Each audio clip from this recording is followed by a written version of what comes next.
This is a quiet Saturday afternoon in a pub in East Croydon. Surrey Street Market is closing for the day. Locals are drifting in for a drink. Nothing feels unusual. 3 men walk inside. They are calm. They are relaxed. They show no signs of distress or urgency. They don't run. They don't separate. They don't behave as if anything is wrong. Moments earlier, these same men were involved in a heinous crime in a street nearby, leaving a man fatally injured. This is the story of what happened on a normal summer evening in London, and how what came after the violence proved even more shocking.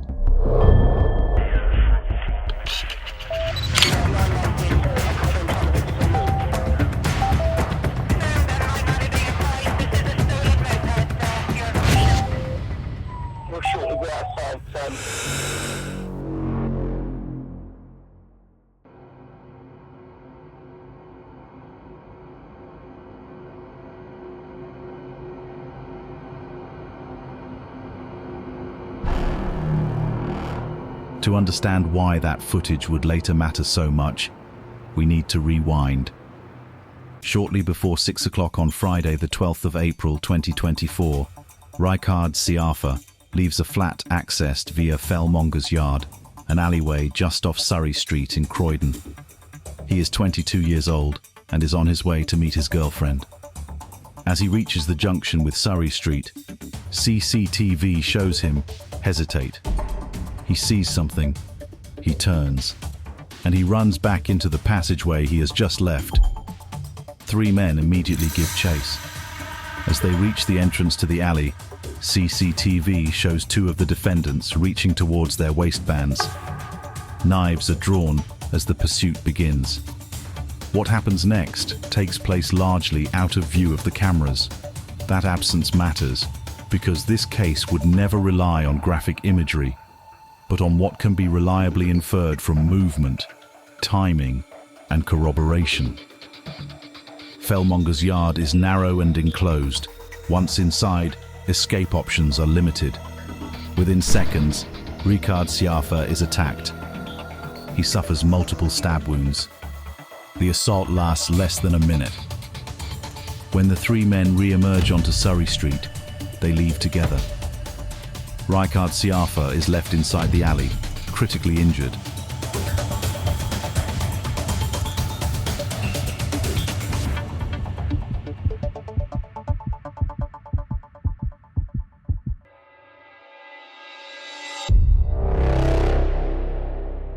When people imagine what happens after a killing, they usually imagine panic. Running, hiding, attempts to escape. That expectation is so ingrained that when it isn't met, the reality feels almost unreal.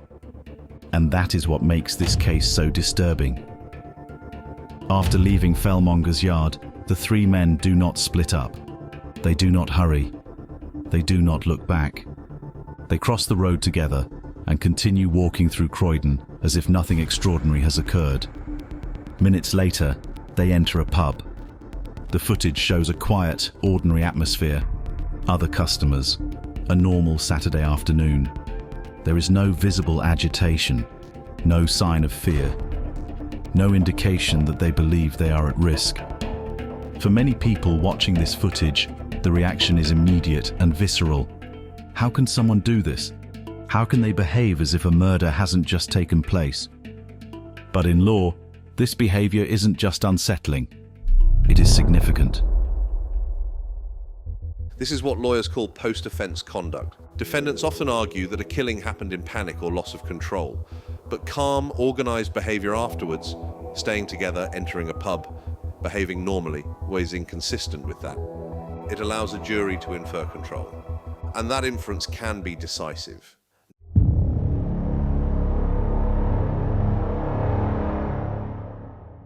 What feels to many people like arrogance becomes evidence.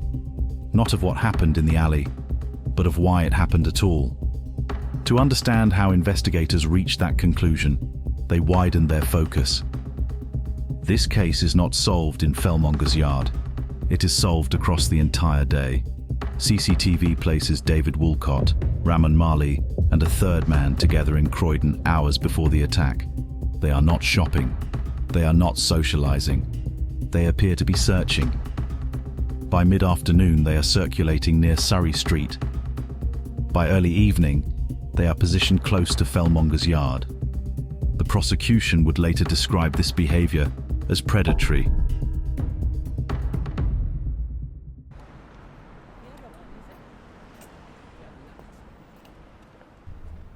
Fellmonger's yard itself became part of the evidence. It is a narrow enclosed passageway, bordered by high walls and with no through route. Once someone is chased inside, movement is restricted and escape options are limited. Visibility drops quickly, and any advantage of speed or distance disappears.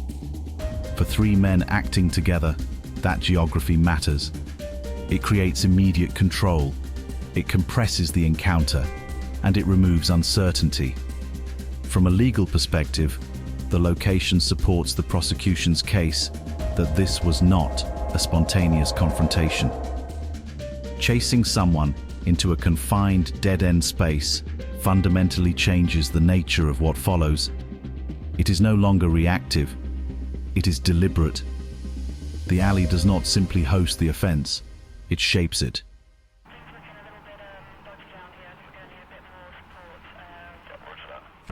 Despite the efforts of bystanders and emergency services, Ricard Siafa cannot be saved. He is pronounced dead shortly after 6:30. A murder investigation is declared. It is given a name, Operation Biscuit. From that moment, investigators anchor the case to a fixed point in time and place. Everything that came before and everything that followed is measured against it. Detectives begin not with names, but with movement.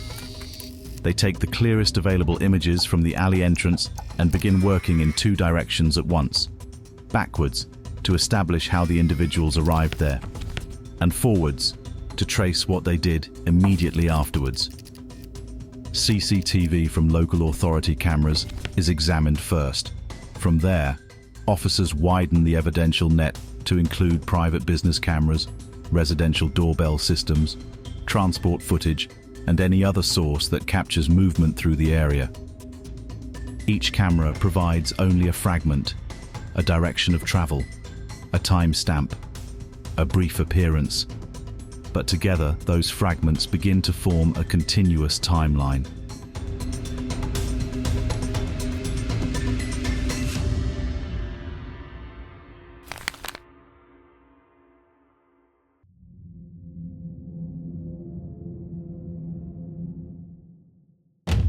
After leaving Fellmonger's yard, the three men remain together. They cross the street. They move through the town centre. They enter a pub. The behaviour remains calm and unremarkable. From there, the cameras continue to follow them. They leave the pub. They travel back toward residential addresses. They enter apartment buildings.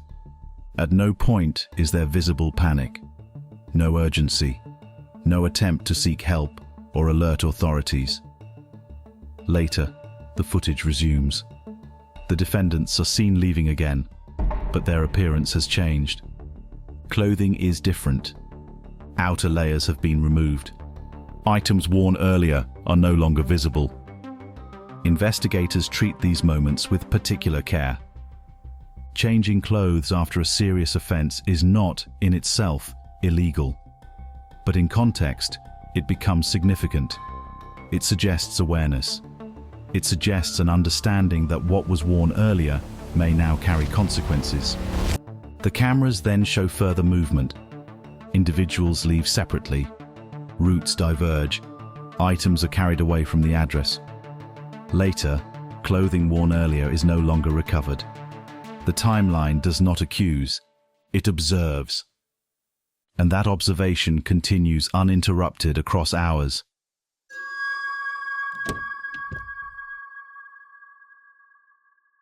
When lawyers talk about post-offence conduct, we're not looking for a single dramatic act. We're looking for patterns, changing clothes, discarding items, altering routine. None of these things prove guilt on their own. People behave differently under stress. The law recognizes that, but when those actions occur alongside a clear timeline, before the offence, during it, and afterwards, they can support an inference known as consciousness of guilt. That doesn't mean someone panicked. It means they understood the seriousness of what had occurred and took steps to distance themselves from it. In this case, the jury was invited to consider that behaviour alongside everything else they had seen. The coordinated movements earlier in the day, the pursuit into the alley, the calm behaviour immediately afterwards, and the gradual, deliberate changes that followed. No single action carried the case. Together, they formed a pattern.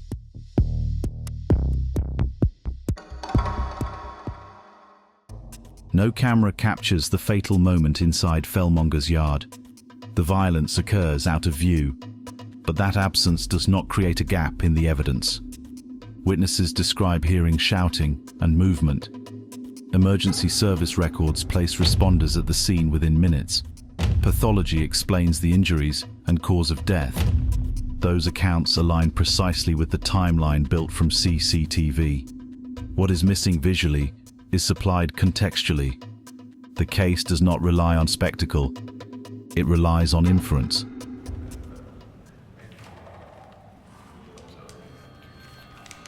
The jury watches the footage.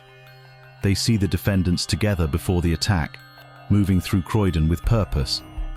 They see them converge on the same location. They watch Ricard Siafa enter the alley. They then see the defendants emerge moments later, together, and continue on their way.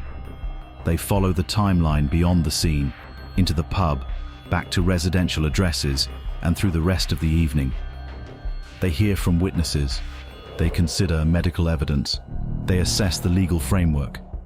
Without witnessing the violence itself, they are presented with everything needed to understand exactly what occurred. Their verdicts are unanimous. Guilty of murder.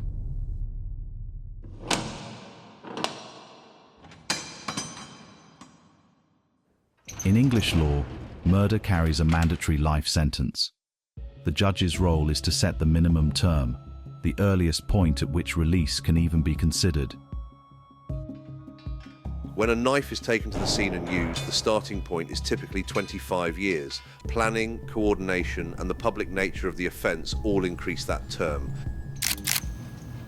Both defendants receive life sentences.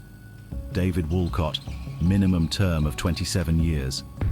Ramon Marley, minimum term of 27 years.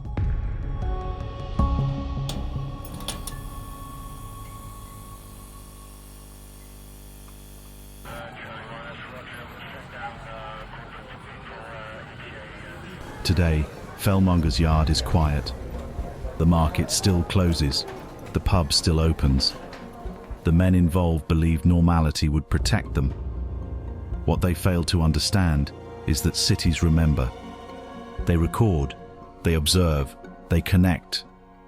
And sometimes, the most powerful evidence is not found in moments of violence, but in what people do afterwards, when they believe no one is paying attention.